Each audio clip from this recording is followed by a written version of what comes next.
महाराज जी इसका जो निर्जला एकादशी पड़ेगी वो किस तिथि को पड़ेगी और उसका पूजा का विधि विधान क्या रहेगा बताइए। निर्जला एकादशी ज्येष्ठ शुक्ल पक्ष 6 तारीख 6/6 में पड़ेगी। एक स्मार्ता नाम है और दूसरा वैष्णवा नाम 7 तारीख को शनिवार को पड़ेगी। 6-7 2 दिन एकादशी पड़ेगी। अब की दो दिन एकादशी हो गई है। कभी कभी हो जाती है ऐसा, तिथियों के घट बढ़ जाने से कभी कभी 2 एकादशी हो जाती है। तो अब की वैष्णवा नाम 7 तारीख को है और गृहस्थों को 6 तारीख शुक्रवार को है। इस एकादशी का बहुत बड़ा महत्व है। ऐसे तो सभी एकादशियों का महत्व बहुत बड़ा है। ये भगवान विष्णु को परम प्रिय व्रत है।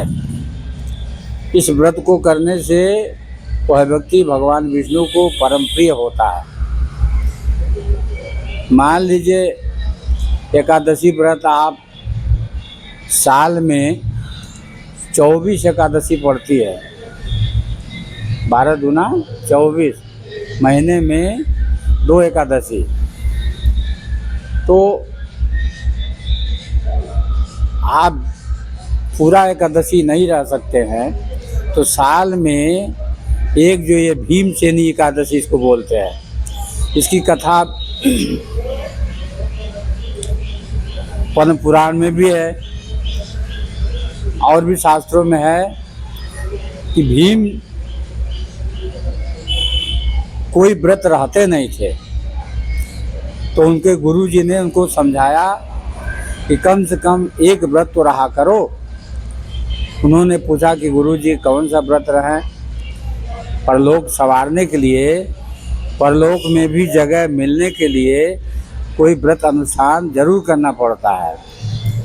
तो इसलिए उनके गुरुजी ने उनको कहा कि भाई एकादशी रहो। तो उन्होंने कहा कि गुरुजी हम 24 घंटा भूखे नहीं रह सकते हैं, हमारे पेट में जठराग्नि का वास है, हमको भूख बहुत लगती है, तो इसलिए मैं भूखा नहीं रह सकता। गुरुजी ने कहा कि आखिर तुमको परलोक का डर नहीं है, परलोक में भी तो जगह मिलनी चाहिए, इसलिए कोई न कोई व्रत करो। तो उन्होंने ये उपदेश किया कि तुम साल में एक एकादशी रहो। जेठ शुक्ल पक्ष में जो भीम, इसको ये निराजल एकादशी रहा जाता है। और इसमें 24 घंटा यदि हो सके तो 24 घंटा निराजल रहें, और नहीं हो सकता है तो 12 बजे तक, और वो भी नहीं हो सकता है तो 5-6 बजे तक, सवेरे से 5 और 6 बजे तक आप, जैसे 3 पीढ़ियों में, जैसे हम सबका शरीर रोगी दोषी हो गई है, बहुत से लोग हैं कि जिनको पानी के बिना एलर्जी हो जाती है, बहुत से लोग हैं कि परेशान हो जाते हैं। तो ऐसी स्थिति में उनको कम से कम सवेरे से 5 बजे तक 6 बजे तक वो निराजल रहें, और नहीं इतना रह सकते हैं तो 12 बजे तक रहें, और यदि 24 घंटा रह सकते हैं तो 24 घंटा रहें। मतलब जितना आप अधिक तपस्या करेंगे, जितना आप बढ़िया से व्रत करेंगे, उतना बड़ा आपको फल मिलेगा। इसलिए नियम तो गुरुजी ने उनसे कहा कि 24 घंटा आप निराजल रहो। तो 12वें एकादशी का, मतलब 12 महीने का जो एकादशी है, उसका फल तुमको एक एकादशी व्रत करने से मिल जाएगा। तो भीमसेन ने कहा कि भाई ठीक है गुरुजी, यदि किसी तरह से मैं एक दिन तो व्रत कैसो रह सकता हूँ। तो वही जो है भीम जी साल में एक एकादशी व्रत रहते थे, और 12वें एकादशी का 24वें एकादशी का फल उनको मिल जाता था। तो वही प्रथा आज हम लोग भी मना रहे हैं कि बाई चांस ऐसे तो अपने राम सब एकादशी रहते हैं और मौन व्रत रहते हैं, एकादशी को मौन रहते हैं।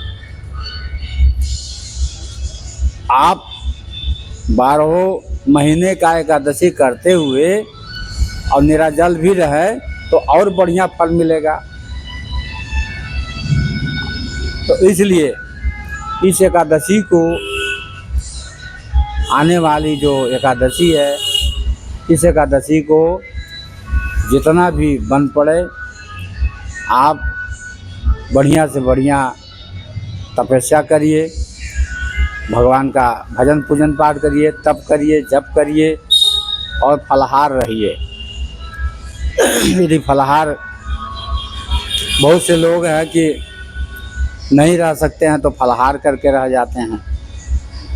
अपने राम तो फलाहार 12 बजे तक निराजल रहेंगे और उसके बाद दवा ववा खाना रहता है तो भगवान जी को एक गिलास जल भोग लगा करके हम भी शरबत पी लेते हैं और दवा आज खा लेते हैं। इस तरह से जो है अपना तो एकादशी का ये महत्व आपको संक्षेप में थोड़े में बताया गया। ऐसे विस्तार तो बहुत है और समय के न मिलने के नाते से थोड़े शब्दों में, थोड़े समय में आपको हमने ये बता दिया कि ये विशेषता है। व्रत में किसकी पूजा की जाती है? व्रत में किसकी पूजा की जाती है? भगवान विष्णु की। इस व्रत में आप भगवान विष्णु का पूजा करें। ऐसे तो शास्त्रों में है, जैसे एक बात बताऊं कि जैसे भगवान विष्णु सर्व देवताओं में सर्वश्रेष्ठ हैं और जो भी चीज़ें हैं, जो भी आप व्रत अनुष्ठान करते हैं, और जैसे आप देखते होंगे कि यज्ञ आदि जो भी पूजा होता है उसमें भगवान विष्णु का स्थान पहला होता है। तो उनका निर्देशन, उनका संरक्षण सभी देवताओं के ऊपर रहता है।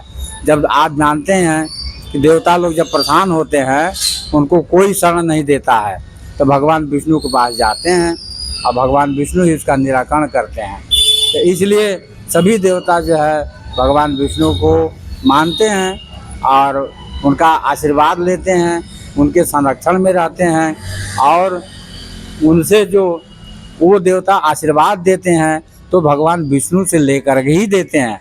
उनके अनुमति के अनुसार ही उनके पास, अरे भाई कोई सरकार के अनुदान आता है तो सरकार ही देती, तब सब लोग बांटते हैं।